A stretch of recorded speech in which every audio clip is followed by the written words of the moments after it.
أعوذ بالله من الشيطان الرجيم. بسم الله الرحمن الرحيم. الحمد لله الحمد لله الحمد لله الواحد الأحد الفرد الصمد الذي لم يلد ولم يولد ولم يكن له كفوا أحد، وأشهد أن لا إله إلا الله وحده لا شريك له، له الملك وله الحمد وهو على كل شيء قدير. وأشهد أن سيدنا ونبينا وحبيبنا محمدًا عبده ورسوله، اللهم صل وسلم وبارك عليه وعلى آله وأصحابه أجمعين. أما بعد، أيها الإخوة أيتها الأخوات، ها نحن في الجمعة الثالثة من رمضان. كان أول يوم من أيام رمضان بالجمعة، والجمعة الماضية هي الجمعة الثانية، واليوم نحن في الجمعة الثالثة من شهر رمضان. فأسأل الله سبحانه وتعالى أن يتقبل منا ما مضى، وأن يبلغنا ونحن في إيمان وطاعة وصحة ما تبقى من رمضان. آمين يا رب العالمين.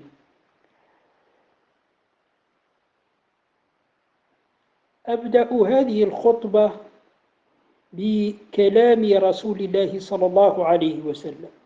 Mes frères, mes sœurs, je commence ce sermon par la parole du prophète عليه الصلاة والسلام. ماذا قال النبي صلى الله عليه وسلم؟ قال: تركتكم على المحجة البيضاء ليلها كنهارها لا يزيغ عنها إلا هالك. تركنا على المحجة البيضاء ليلها كنهارها لا يزيغ عنها إلا هالك. والمحجة البيضاء هي دين الله سبحانه وتعالى، ودين الله سبحانه وتعالى ما جاء به النبي صلى الله عليه وسلم. وهو اليوم عندما نتكلم عن الدين فهو القرآن الكريم وسنة رسول الله صلى الله عليه وسلم. Donc, je commence cette intervention par un hadith du prophète alayhi salatu salam, ou une parole du prophète alayhi salatu salam, où le prophète alayhi salatu salam, il a dit: je vous ai laissé sur une voie claire, de jour comme de nuit. Et cette voie claire que le prophète alayhi salatu salam l'a évoqué ou l'a mentionné dans son hadith, dans sa parole, c'est la voie de l'islam. Et dès qu'on parle de la voie de l'islam, c'est la voie qui est déterminée par le Coran, les paroles d'Allah subhanahu wa ta'ala par excellence, et par les paroles du prophète alayhi salatu wassalam. أيها الإخوة، كل عمل تعبدي لا بد له من إخلاص ليكون مقبولا عند الله سبحانه وتعالى. وهذه حقيقة يجب أن لا يغفل عنها المسلم، وهو الإخلاص لله سبحانه وتعالى في العمل. J'attire l'attention de nous tous que chaque adoration prescrite ne sera pas acceptée par Allah subhanahu wa ta'ala sauf si elle est basée sur la sincérité. S'il y a de la sincérité. Et la sincérité, c'est quoi ici? Dès qu'on fait l'acte uniquement pour le visage ou pour Allah subhanahu wa ta'ala. Donc c'est une recommandation, c'est un conseil que je vous donne ainsi qu'à moi-même, mes frères et mes sœurs. عرفنا فيما مضى أو في دروسنا السابقة أن الصيام والقرآن يشفعان للعبد يوم القيامة. الصوم يشفع للمسلم للصائم، والقرآن كذلك يشفع للعبد يوم القيامة. اللهم اجعلنا من الذين يشفع لهم القرآن ويشفع لهم الصيام عندك يا رب العالمين. Le jeûne et le Coran intercèdent pour le serviteur le jour du jugement. Et cette idée-là est prononcée par le prophète alayhi salatu salam dans un hadith authentique. C'est pour cela le jeûne, le sawm, intercède le jour du jugement à la faveur de celui qui a jeûné. Et le Coran aussi intercède le jour du jugement à la faveur de celui qui a donné de l'importance à la lecture du Coran al-Karim durant le mois de Ramadan ou hors le mois de Ramadan. أيها الإخوة، ها قد مضى النصف الأول من رمضان ولم يبقى إلا النصف الثاني. نسأل الله سبحانه وتعالى أن يبلغنا ما تبقى من رمضان ونحن في صحة وعافية. آمين يا رب العالمين. Mes frères, mes sœurs, nous sommes dans la deuxième quinzaine du mois de Ramadan de cette année. Qu'Allah nous donne la vie et la santé afin de jeûner et de compléter ce mois-là, Inch'Allah ta'ala. Et je demande cela pour nous tous. Amin ya Rabbil Alamin. شهر رمضان يذكرنا بحدثين هامين في تاريخ الإسلام. يذكرنا بغزوة بدر الكبرى وبفتح مكة. ولهذا عندما يأتي شهر رمضان ويأتي النصف الثاني من شهر رمضان نجد أن الأئمة والمشايخ والعلماء يذكرون هذه الغزوة التي ذكرها الله سبحانه وتعالى في القرآن الكريم، وكذلك يذكرون أو يحدثون الناس عن غزوة بدر ويحدثون الناس عن فتح مكة. غزوة بدر وقعت في 17 من شهر رمضان من السنة الثانية من هجرة النبي صلى الله عليه وسلم. غزوة أكرم الله سبحانه وتعالى بها المسلمين حيث أيدهم وكان النصر حليف المسلمين.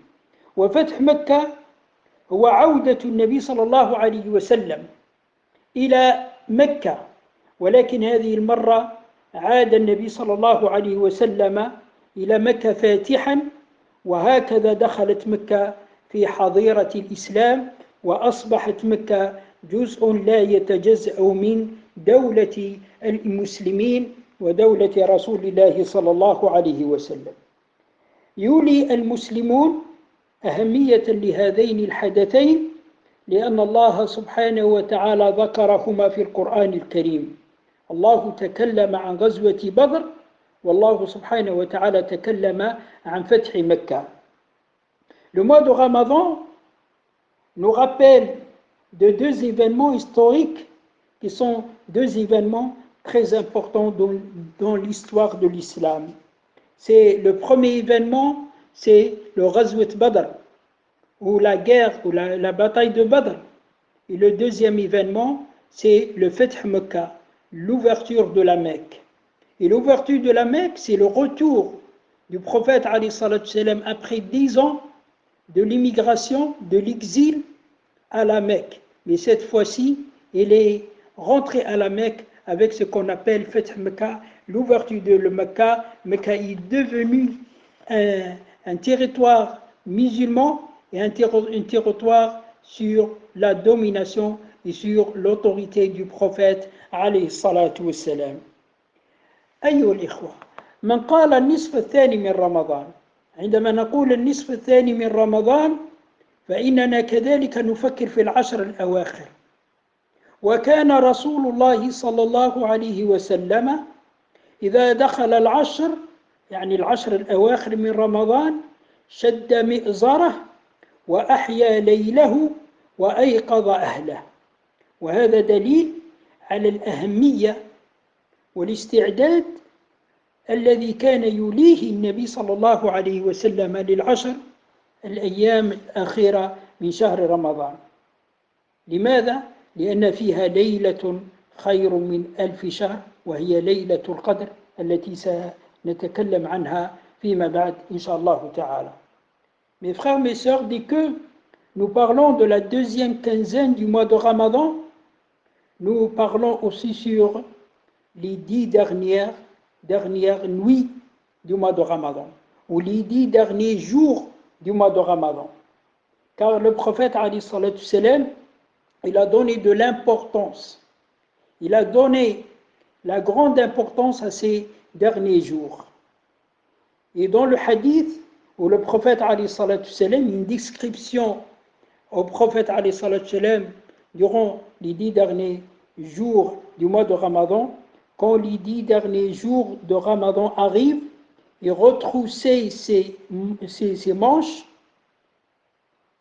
veillait la nuit à prier, donc il passe des moments à prier durant la nuit et réveiller ses femmes, le prophète alayhi salatu salam.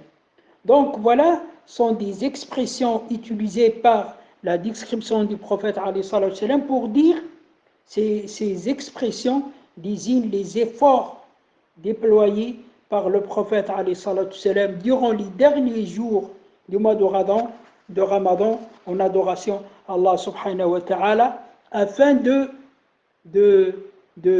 d'avoir la proximité à Allah subhanahu wa ta'ala. Et chaque fois que je parle de la proximité, on parle de la proximité spirituelle et je ne parle pas de la proximité physique. كلما تكلمنا عن العشر الأواخر نتكلم عن ليلة القدر وما أدراك ما ليلة القدر ليلة القدر خير من 1000 شهر تنزل الملائكة والروح فيها بإذن ربهم من كل أمر سلام هي حتى مطلع الفجر. Dès que nous évoquons les 10 derniers jours de Ramadan, nous évoquons la nuit de destin. La nuit de destin qui est meilleure que 1000 mois, selon la parole d'Allah subhanahu wa ta'ala. Car durant cette nuit, Allah subhanahu wa ta'ala a révélé le Coran. Et on a parlé sur la révélation du Coran, les paroles d'Allah subhanahu wa ta'ala par excellence, durant cette nuit, la nuit des destins. ليلة خير من 1000 شهر يستجيب الله فيها سبحانه وتعالى للدعاء ويفرق فيها كل أمر حكيم. الله سبحانه وتعالى في ليلة القدر من كل سنة يعطي قائمة ما يحدث في الكون ولا يحدث شيء إلا بأمر الله سبحانه وتعالى. حتى ما نعيشه من هذه الظاهرة، ظاهرة الكورونا، أسأل الله سبحانه وتعالى أن تخرج الإنسانية في أقرب وقت من الحجر الصحي أو من الحجر الصحي. فهذا كله قرره، هذا كله كان الله سبحانه وتعالى عالم به، وكان الله سبحانه وتعالى مقدر له في علمه سبحانه وتعالى. La nuit de destin, selon le Coran, c'est-à-dire les paroles d'Allah subhanahu wa ta'ala, est la meilleure que 1000 mois. Ça, c'est un verset coranique. Car durant cette nuit, Allah exauce les invocations. Durant cette nuit, Allah a fait révéler le Coran sur notre prophète alayhi salatu salam. Et dans cette nuit de chaque année, Allah décrète qu'est-ce qu'il va passer durant toute l'année postérieure, durant toute l'année suivante. ولهذا يستحب أيها الإخوة أيتها الأخوات يستحب الدعاء في هذه الأيام، وعلى المسلم أن يسأل الله سبحانه وتعالى وأن يتضرع لله سبحانه وتعالى وأن يرجو رحمته وعفوه. مهما كانت الطاعات فإن الإنسان دائما يرجو عفو الله ورحمة الله سبحانه وتعالى. Mes frères, mes sœurs, il est de préférable, il est très très très recommandé les invocations durant ces jours, durant ces nuits, où le croyant doit manifester son besoin devant Allah subhanahu wa ta'ala. Il sollicite le pardon d'Allah subhanahu wa ta'ala, la générosité d'Allah subhanahu wa ta'ala, la miséricorde d'Allah subhanahu wa ta'ala, la clémence d'Allah subhanahu wa ta'ala. Et le prophète alayhi salatu salam, il a enseigné sa femme Aïcha radiyallahu ta'ala anha sur la nuit du destin. فقالت له ماذا يقول الإنسان في هذه الأيام؟ فعلمها النبي صلى الله عليه وسلم هذا الدعاء فقال اللهم إنك عفو تحب العفو فاعف عني اللهم إنك عفو تحب العفو فاعف عني من عفى الله سبحانه وتعالى فقد فاز. Le prophète alayhi salam a enseigné sa femme Aïcha cette belle invocation où il a dit, tu dis durant la nuit de destin ou les 10 derniers jours du mois de Ramadan, ô Allah, tu es le pardonneur et tu aimes le pardon, pardonne-moi. Quelle belle invocation prononcée par le prophète alayhi salam. Ô Allah, tu es le pardonneur et tu aimes le pardon, pardonne-moi. Amin ya Rabbil Alamin. Et fi al-khitam, dans la conclusion, النبي صلى الله عليه وسلم قال من صام رمضان إيمانا واحتسابا وقال من قام رمضان إيمانا واحتسابا وقال من قام ليلة القدر إيمانا واحتسابا. إذن صام رمضان وقام رمضان وقام ليلة القدر إيمانا واحتسابا. ماذا سيكافئه الله سبحانه وتعالى أو بما سيكافئه الله سبحانه وتعالى؟ قال غفر له ما تقدم من ذنبه غفر له ما تقدم من ذنبه غفر له ما تقدم من ذنبه. اللهم اغفر ذنوبنا. ولهذا أختم فأقول أخلصوا لله تعالى في الدعاء وفي الأعمال. Je termine, mes frères, mes sœurs, par les 3 paroles du prophète alayhi salatu salam, où le prophète alayhi salatu salam, il a dit, celui qui jeûne le mois de Ramadan, mais par acte de foi sincère et par désir à la récompense d'Allah subhanahu wa ta'ala. Donc celui qui jeûne le mois de Ramadan, par acte de foi sincère et par désir à la récompense d'Allah subhanahu wa ta'ala. Et celui qui veille la nuit du destin, et celui qui passe les nuits du mois de Ramadan dans la prière, qui fait le tarawih, qui fait quelques rak'at, mais avec foi sincère et par désir à la récompense d'Allah subhanahu wa ta'ala. C'est quoi la réponse? C'est quoi la récompense d'Allah subhanahu wa ta'ala? غُفِرَ لَهُ مَا تَقَدَّمَ مِنْ ذَنبِهِ. Ses péchés passés lui sont alors pardonnés. Ses péchés passés lui sont alors pardonnés. Le prophète alayhi salatu salam, il a évoqué cette expression, cette phrase 3 fois. Ses péchés passés lui sont alors pardonnés, car il l'a évoqué dans le premier hadith Man sama Ramadan, et dans le deuxième hadith Man qama Ramadan, et dans le troisième hadith Man qama laylat al-qadr. إذن أيها الإخوة ما أنصح به نفسي وإياكم أن لا ننسى ما تبقى من رمضان وأن نجتهد. ومن كان ومن فاتته أشياء في أوائل رمضان فيمكنه أن يدرك ما تبقى من رمضان. وفي الأخير أسأل الله سبحانه وتعالى أن يبلغنا ما تبقى من رمضان وأن يقذف في قلوبنا حبه وحب نبيه محمد صلى الله عليه وسلم. اللهم ارزقنا حبك وحب نبيك محمد صلى الله عليه وسلم. اللهم تجاوز عن أخطائنا، اللهم تجاوز عنا إنك أنت السميع العليم. اللهم تب علينا إنك أنت التواب الرحيم. اللهم اهدنا فيمن هديت وتولنا فيمن توليت وعافنا فيمن عافيت وبارك لنا فيما أعطيت وقنا واصرف عنا شر ما قضيت إنك تقضي ولا يقضى عليك إنه لا يعز من عاديت ولا يذل من واليت تباركت ربنا وتعاليت. نستغفرك اللهم من جميع الذنوب والخطايا ونتوب إليك. اللهم اغفر لوالدينا وارحمهم واجعل قبورهم روضة من رياض الجنة ولا تجعلها حفرة من حفر النار. اللهم اغفر لإخواننا وأخواتنا ولجميع الموتى في مشارق الأرض ومغاربها. اللهم لا تفتنا بعدهم واغفر لنا ولهم برحمتك يا أرحم الراحمين يا رب العالمين. اللهم اشف مرضانا وارحم موتانا وتداركنا بلطفك ورحمتك. اللهم ارفع عنا الهم والغم والعجز والكسل والجبن والبخل وغلبة الدين وقهر الرجال وشماتة الأعداء. وصل اللهم وسلم وبارك على النبي الكريم وعلى آله وأصحابه أجمعين وسلم تسليما كثيرا. سبحان ربك رب العزة عما يصفون وسلام على المرسلين والحمد لله رب العالمين.